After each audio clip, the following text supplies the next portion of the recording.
ಎಲ್ಲರಿಗೂ ನನ್ನ ನಮಸ್ಕಾರಗಳು. ನನ್ನ ಹೆಸರು ಯಶಸ್ವಿ ಗಣೇಶ್, ಪುತ್ತೂರಿನಿಂದ. ನನ್ನ ಕವಿ ನುಡಿಯ ಶೀರ್ಷಿಕೆ ನೆಮ್ಮದಿಯ ದಾರಿ. ಮನೆಯಲ್ಲೇ ಇದ್ದವಳಿಗೆ ಹಾರಾಡುವ ಆಸೆ, ಹೊರಗಿರುವವನಿಗೆ ವಿಶ್ರಾಂತಿ ಪಡೆಯುವ ಆಸೆ. ಪ್ರಾಣಿ ಪಕ್ಷಿಗಳಿಗೆ ಮಾನವನಾಗಲು ಆಸೆ, ಮಾನವನಿಗೆ ಪ್ರಾಣಿಗಳಂತೆ ಸ್ವತಂತ್ರವಾಗಿರಲು ಆಸೆ.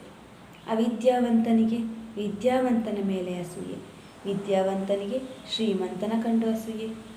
ಅಸೂಯೆಯೇ ತುಂಬಿದರೆ ನೆಮ್ಮದಿ ಸಾಧ್ಯವೇ?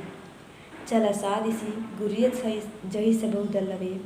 ಛಲ ಸಾಧಿಸಿ ಗುರಿಯ ಜಯಿಸಬಹುದಲ್ಲವೇ?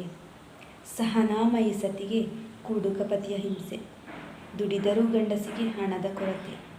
ಪ್ರತಿ ಜೀವಿಗೂ ಒಂದಲ್ಲ ಒಂದು ಚಿಂತೆ, ಭೂಮಿ ಪೂರ್ತಿ ಚಿಂತೆ ತುಂಬಿದ ಸಂತೆ.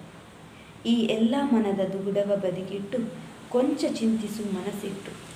ತಿಳಿಯುವುದು ಆಸೆಯೇ ಇದರ ಮೂಲವು, ಈ ಎಲ್ಲ ತಕರಾರಿಗೂ ಕಾರಣವು.